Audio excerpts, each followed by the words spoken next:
नमस्कार दर्शकों, कार्यक्रम पेट केयर के आज के अंक में आपका बहुत बहुत स्वागत है। और आज का ये अंक आपके लिए लेकर आई हूँ मैं पूर्वा राय। दर्शकों, हम भारत देश में रहते हैं। भारत देश जो कि कृषि प्रधान देश है और हमारे कृषि प्रधान देश की रीढ़ कही जाती है हमारी कृषि को। जी हाँ, हमारी अर्थव्यवस्था को भी तो आधा यही संभालता है। और अगर हम किसान भाई की बात करें, कृषि की बात करें, तो कृषि की रीढ़ कहा जाता है हमारे पशुधन को। तो पशुधन की रक्षा भी तो करना बहुत ज़रूरी है। और अब जबकि ठंड का मौसम शुरू हो चुका है, सर्दियां शुरू हो चुकी हैं, तो सर्दियों में पशुधन की देखभाल किस प्रकार से की जाए, यही है जानने का विषय आज के अंक में। और इस विषय की जानकारी देने के लिए आज हमारे स्टूडियो में उपस्थित हैं हमारी वेटनरी डॉक्टर जो कि हैं दीपाली देशपांडे मैडम। नमस्कार मैम, बहुत बहुत स्वागत है आपका। साथ ही साथ हमारे किसान भाई भी जुड़ चुके हैं जिनके पास ढेर सारे पशुधन है। तो चलिए इनका भी स्वागत कर लिया जाए। ये हैं गुलाब सिंह मेवाड़ा जी। बहुत बहुत स्वागत है आपका गुलाब सिंह जी।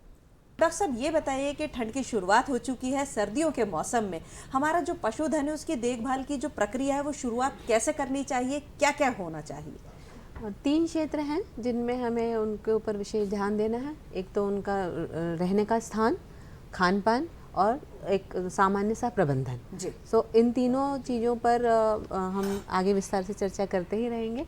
पर खान पान में मैं पानी से शुरुआत करना चाहूँगी। अच्छा जी। क्योंकि पानी थोड़ा सा उसके बारे में हमारे किसान भाई नहीं सोचते हैं, क्योंकि बहुत ऐसा लगता है कि वो तो नॉर्मल चीज़ है। जबकि अगर आप जो किसान भाई हैं, अगर वो अपने पशुओं को बहुत पास से जानते हैं तो वो देखेंगे कि पशु कम पानी पीने लगते हैं, जिसके कारण उन्हें डिहाइड्रेशन और दूध कम और इस तरह की परिस्थितियों का सामना करना पड़ता है। तो उसको रोकने के लिए पानी का टेम्परेचर जो है, उसका तापमान जो है वो अगर पानी रात भर का खुला हुआ उनको पिलाया जाएगा तो बहुत ठंडा हो जाता है, इसलिए वो पीते नहीं हैं। तो इसलिए फ्रेश पानी अगर पिलाते हैं ट्यूबवेल से या कुएं से, जहाँ से भी उनका स्रोत है, वो पिलाएंगे तो वो इनटेक उसका ज़्यादा पिएंगे और जो इस तरह का नुकसान है वो नहीं होगा। जी, मुझे लगता है कि हम मनुष्य भी तो यही करते हैं। हर इंसान के साथ में एक ठंड आती है तो पानी पीना कम, कि ठंडा ठंडा पानी हम कैसे पिएं, वो पानी पीने की इच्छा ही नहीं होती। लेकिन वो हम तो इंसान हैं, हमको समझाया जा सकता है कि गुनगुना पानी पीना चाहिए, लेकिन पशु उस चीज़ को मुझे लगता है ध्यान ही नहीं दे पाते होंगे। किसान भाई उस चीज़ के ऊपर एक वो जो मुख्य बात है उसी को एक नज़रअंदाज किया जाता है। तो इसी के लिए जो ताज़ा, मुझे लगता है गनगना पानी की जरूरत नहीं, ताज़ा पानी है जो नॉर्मल टेम्परेचर पे होता है वो बिल्कुल पर्याप्त, वो तापमान बिल्कुल ठीक है। बहुत ज़्यादा ठंडा होने की वजह से फिर वो उसका जो खपत है वो उसको जो कम पीता है, जिसके कारण कुछ कॉम्प्लिकेशंस हो सकते हैं। हम एक सलाह भी दे सकते हैं कि जो रात के भरे हुए जो कुंडे होंगे उनको भी तो खाली किया जा सकता है कि रात को तो ठंडा हो जाएगा, वो वाला तो पानी नहीं देना है, सुबह उठ के वो नहीं पीना है, उनको ताज़ा पानी देना है। चलिए हम मिलते हैं हमारे किसान भाई से, गुलाब सिंह जी से। गुलाब भैया, आपका बहुत बहुत स्वागत है। और आप ये बताइए कि आप कब से खेती कर रहे हैं, आपके पास में कितना पशुधन है? मैं दीदी खेती तो बहुत दिन से कर रहा हूँ, लेकिन 2003 से मैंने पशुपालन शुरू किया है। क्योंकि पशुपालन एक ऐसा धंधा है कि वो खेती से जुड़ा हुआ है, और खेती ऐसी है कि किसान की रीढ़ की हड्डी है जी। तो 2003 से मैंने पशुपालन चालू किया, जब से डेयरी व्यवसाय भी चालू किया है, और हमारा दूध भी डेयरी पे सांची पे जाता है, बढ़िया शुद्ध दूध जाता है। तो मेरा किसान भाई से अनुरोध है कि अगर जिस किसान भाई के पास अगर खेती है तो किसान को पशुपालन बहुत अवश्य करना चाहिए। जी जी। कितना पशुधन है आपके पास में? कितनी गाय हैं, कितनी भैंसें हैं? मेरे पास गाय भी है, भैंस भी है, लगभग 15-20 जानवर है। जी जी। आप मैम ये बताइए कि जो सर्दियों में देखभाल की शुरुआत कैसे करनी चाहिए, क्या मुख्य बातें होनी चाहिए जो किसान भाइयों को पहले से ही अपनी प्राइमरी जो तैयारियां हैं वो कर लेनी चाहिए? देखिए, सबसे पहले हवा से बचाओ। जी। हवा, क्योंकि ठंडी हवाएं जब चलती हैं तो उससे बचाव करना है। तो जहाँ पर भी पशु को वो रखते हैं उसमें उन जो जितनी भी ओपनिंग्स हैं, जहाँ भी खुला हुआ स्थान है जहाँ से हवा आ सकती है और जा सकती है, वहाँ पर अगर अपन बोरे, फट्टे, कुछ भी इस तरह के त्रिपाल, कुछ भी उसको ग्रीन नेट्स भी लगा देते हैं कई लोग, या कोई भी तरह की नेट भी लगा दें डबल लेयर में, तो वो भी उससे प्रोटेक्शन, जो हवा की आवाजाही है उसे हमें रोकना है। क्योंकि ठंडी हवा जब जाती है तो वो टेम्परेचर को और नीचे कर देती है। उसके अलावा हम जो चीज़ें ध्यान में रख सकते हैं वो है, अगर हम जो रहने वाले जगह के स्थान है तो पशु को दिन में हम धूप में बांधें। अच्छा जी। एक ये बहुत प्राइमरी चीज़ हो सकती है कि अगर जिनके पास पर्याप्त स्थान है हाँ जी। तो पशु को अगर कम से कम 2 घंटे, अगर संभव हो तो 4 घंटे धूप में अगर रखते हैं तो उसको काफ़ी एनर्जी मिल जाती है ठंड को बर्दाश्त करने के लिए, और ऑफ कोर्स विटामिन डी तो होता ही है। चलिए, ये तो थी एक्सपर्ट की सलाह। अब हम आ जाते हैं हमारे किसान भाई के पास में, आप क्या क्या करते हैं ठंड के दिनों में? हाँ, जैसे दीदी सर्दी का आगमन होता है, हम सबसे पहले जो हमारा चद्दर सेट पशुशाला रहता है उसको हर जगह से बोरे के जूट या पन्नी से उसको पैक कर देते ताकि हवा का आगमन ना हो। उसके बाद में हम जैसे हम पशुशाला सीमेंट का रहता है तो उसके नीचे जो पशु बैठता है तो ठंडक से बचाने के लिए हम जैसा धान की प्याल है उसको बिछा देते हैं, या जूट का बोरा बदल देते हैं रोज़। बदलने से क्या है कि पशु को जो सर्दी है वो सर्दी नहीं लगती है। और उसके बाद में अगर ज़्यादा जिस दिन सर्दी रहती है तो वैसे हम रात तो स्टार्ट कर ही देते हैं उसको जान भर के लिए। उसके बाद भी अगर जैसे ज़्यादा बारिश होती है तो ज़्यादा सर्दी होती है तो हम उसके लिए लकड़ी अलाव वो जला देते हैं ताकि हमारे पशु को अधिक गर्मी रहे और हमारा पशु बीमार नहीं हो। तो बहुत सी ऐसी चीज़ है जो कि उसको पशु को सर्दी से बचाने के लिए जैसे राड है, अलाव है, उसके नीचे प्याली बिछा देते, उससे पशु को सर्दी कम लगती है और पशु बढ़िया स्वस्थ रहता है। जी जी जी, आपने मुझे पहले भी बताया था कि कुछ एक ऐसी प्रक्रिया करते हैं चारों तरफ की जो वो धीरे धीरे जलना शुरू होती है तो रात भर उससे गर्माहट बनी रहती है। हाँ, वो भी करते दीदी। जैसे गांव में लकड़ियाँ बहुत रहती है तो किसान क्या करते हैं, ऐसे लंबे लकड़ी पटक के और आगे से हम जैसे बस्ती लगा देते तो वो रात भर जलती जलती इधर आ जाती है और वो सुबह तक जलती है ताकि वह पशु को सर्दी ना लगे। जी, मुझे लगता है इसके अंदर एक जो मुख्य ध्यान देने योग्य बात है कि पशु से थोड़ी सी दूरी पर रखें, नहीं तो पशु जाकर उस पर बैठ भी सकता है। हाँ, कि भैया दूरी अच्छा भी रखना है। और अगर संभव हो सके अगर नीम के पत्ते उपलब्ध हों, जो कि होते ही हैं गांव में,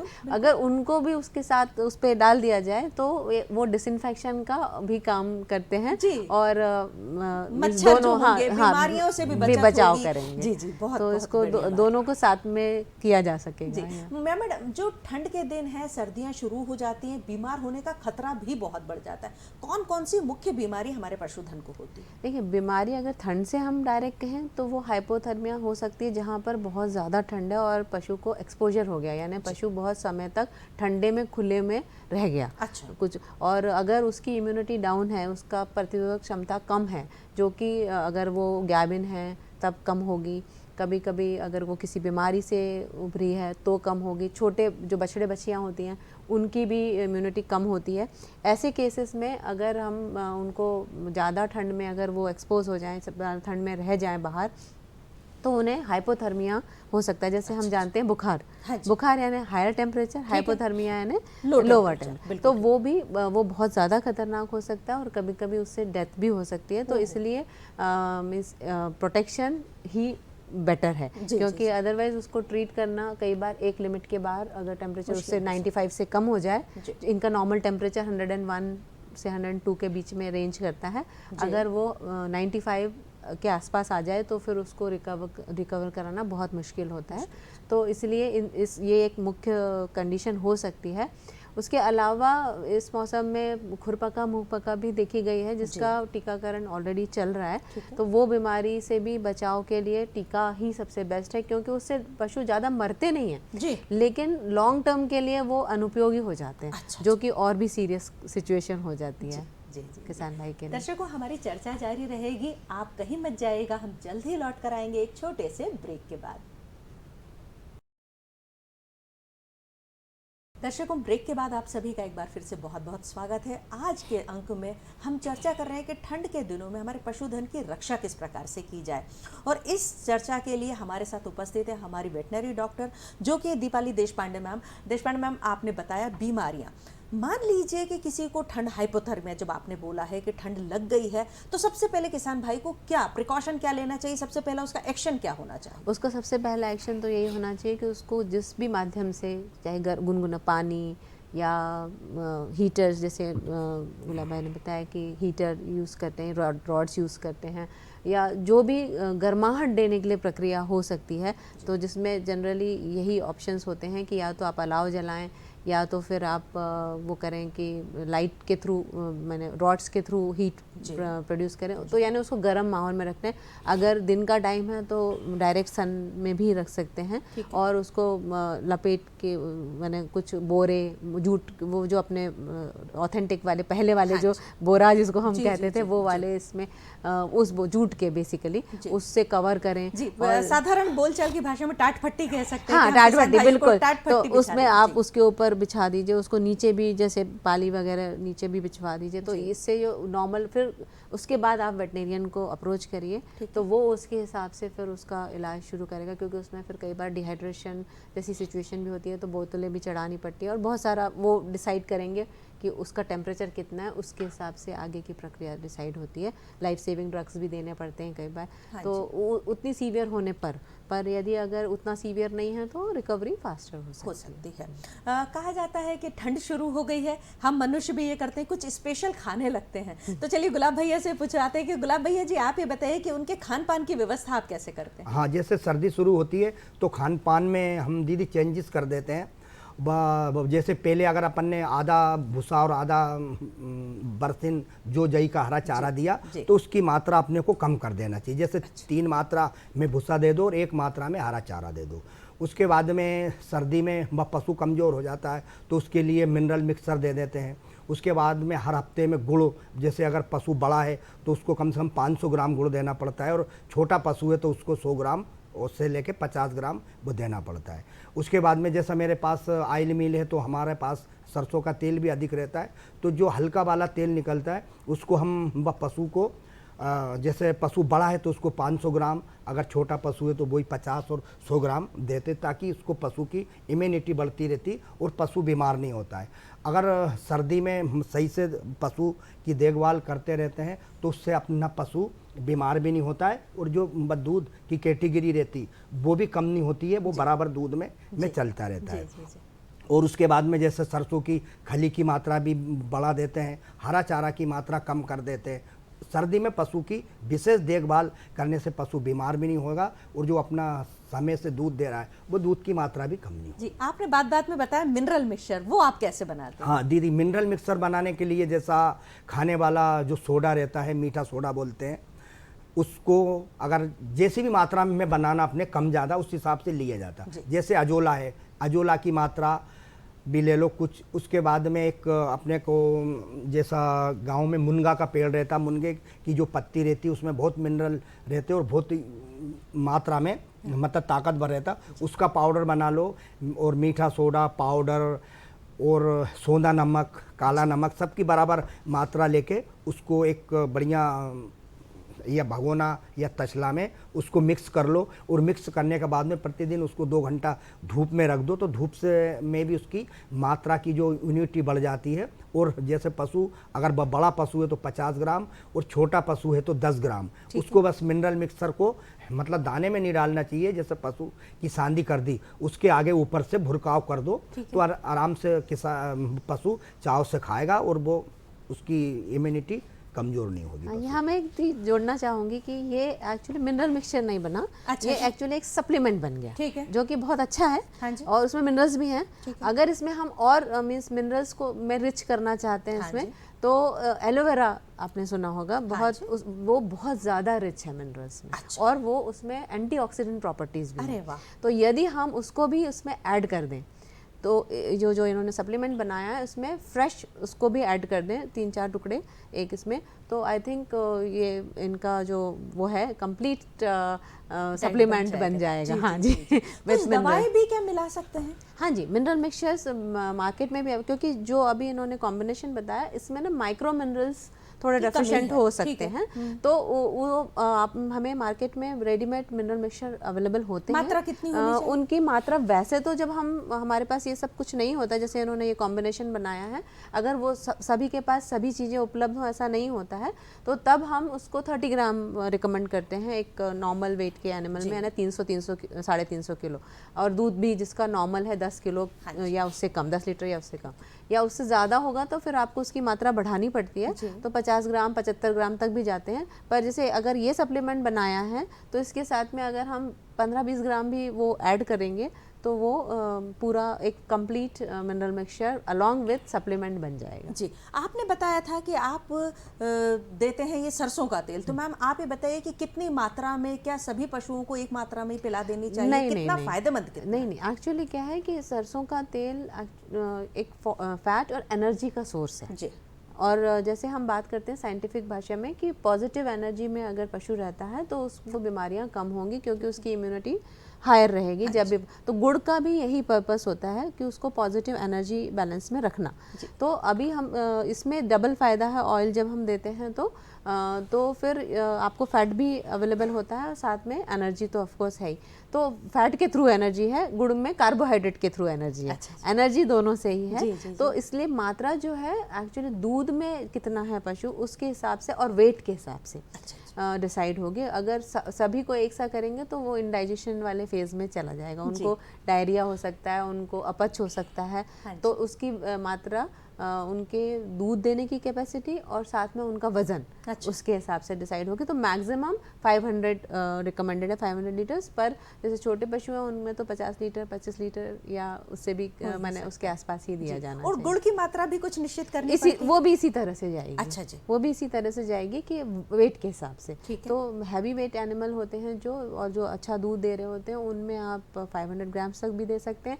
पर जो छोटे हैं या हीफर्स हैं या जो अभी गैबिन है तो उसमें गुड़ तो थोड़ा बहुत हम गैबिन में भी दे सकते हैं, पर वो भी कम मात्रा में, बहुत कम, 50 ग्राम्स। और पर बाकी जो लैक्टेटिंग हैं जो दूध दे रही हैं उनमें हम थोड़ा ज़्यादा दे सकते हैं। सो स्टेज ऑफ लाइफ पे भी डिपेंड करेगा कि वो हीफर है कि बछिया है कि एकदम छोटी हैं, यानी बिफोर 1 ईयर ऑफ एज है, 1 to जन्ने तक वाली एज में है। अच्छा जी। कि कितनी बार जन चुकी है, कितनी एज है, कितना दूध है, तो इन सब चीज़ों पर डिपेंड करेगा कि आपको कितना देना है। तो वो उसी समय डिसाइड करना होता है कि कैसे एनिमल्स आपके पास। गुलाब भैया ये बताइए कि हरा चारा खिलाने से ठंड लगती है, दस्त लगने लगती है हमारे पशुओं को, तो वो आप कितनी मात्रा में कम या ज़्यादा करते हैं? हाँ, सर्दी में दीदी जैसे अपन ने गर्मी में अगर 50-50 भी दिया या 50 से ज़्यादा भी दिया तो वो गर्मी में तो चल सकता है। जैसा अगर अपना सर्दी का आगमन हुआ तो कम मात्रा में देना चाहिए। अगर ज़्यादा मात्रा में हरा चारा दिया जैसा बरसीन है, जो है, जई है, अगर अपन अधिक मात्रा में देंगे तो पशु को सर्दी भी लगेगी और सर्दी के साथ साथ पशु बीमार भी हो सकता है और बीमार के साथ साथ उसको वो दस्त भी लग सकता है, क्योंकि सर्दी में पशु की थोड़ी इम्यूनिटी कमज़ोर हो जाती तो वो उसकी पाचन क्रिया में एक एग्जिट नहीं कर पाता, इसलिए उसको कम मात्रा में देना चाहिए। उसमें सर्दी में सूखा चारा जैसे भूसा है या साल धान का प्याली है, इसकी मात्रा बढ़ा दो और हरे चारे की मात्रा कम कर दो तो पशु बीमार भी नहीं होगा। अगर एक बार पशु बीमार हो जाता है तो सबसे बड़ी दिक्कत ये है कि वो दूध से चला जाता है, करीबन 1 लीटर दूध कम हो जाता है उसका, तो घाटा का सौदा बन जाता है। बिल्कुल बिल्कुल, हमारी चर्चा जारी रहेगी, आप कहीं मत जाइएगा, हम जल्द ही लौट कर आएंगे एक छोटे से ब्रेक के बाद। दर्शकों, आज के हमारे पेट केयर कार्यक्रम में आपका एक बार फिर से बहुत बहुत स्वागत है। चलिए हम चर्चा कर रहे हैं कि पशुओं की रक्षा किस प्रकार से की जाएगी, ठंड से कैसे बचाया जाएगा। मैम, टीकाकरण कितना ज़रूरी है, किस उम्र से करवाना चाहिए, कितने दौरान पर उसको दोहराना चाहिए और बीमारियों से कैसे रक्षा हो सकती है, बहुत बड़ा प्रश्न है। हाँ, जी, एक्चुअली बहुत सारी बीमारियां हैं जिनके टीके उपलब्ध हैं, लेकिन क्योंकि हम आज ठंड की बात कर रहे हैं तो ठंड के मौसम में जो कॉमनली टीका लगाया जा रहा है वो FMD का है, खुरपका मुंहपका का। ठीक है, ये साल में 2 बार लगाते हैं एडल्ट एनिमल्स में 6-6 महीने के गैप पे। तो जनरली जो स्केड्यूल चलता है वो जून और दिसंबर, मई जून या जून जुलाई और या दिसंबर जनवरी वाला शेड्यूल चलता है। तो 6-6 और जो बछड़े होते हैं, बछड़े में 4 से 8 महीने के बछड़े बछड़ियों को भी शुरू में लगाया जाता है, उसके बाद में 6 मंथ्स के बाद में एडल्ट की तरह ही उसको लगाया जाता है। और इस बीमारी का टीका लगाने में थोड़ा सा किसान भाइयों में वो है, मीन्स कुछ मिथ है, कुछ उन्हें ऐसा लगता है कि ये टीका लगाने से उनका दूध कम हो जाता है। तो ये ज़्यादा से ज़्यादा 72 घंटे कम होगा। पर यदि फीडिंग और सप्लीमेंट्स जैसे हम अभी बात कर रहे थे, अगर वो सही दिए जा रहे हैं तो कभी कभी उसका असर हार्डली 24 घंटे ही रहता है। अरे वाह! और इसको लगाने के जो फ़ायदे हैं वो बहुत ज़्यादा हैं। क्योंकि इससे जो लॉस होता है, एक बार अगर पशु में ये रोग हो गया तो वो लाइफ लॉन्ग उस दूध पे, उतने दूध पे भी नहीं आ पाएगा कभी।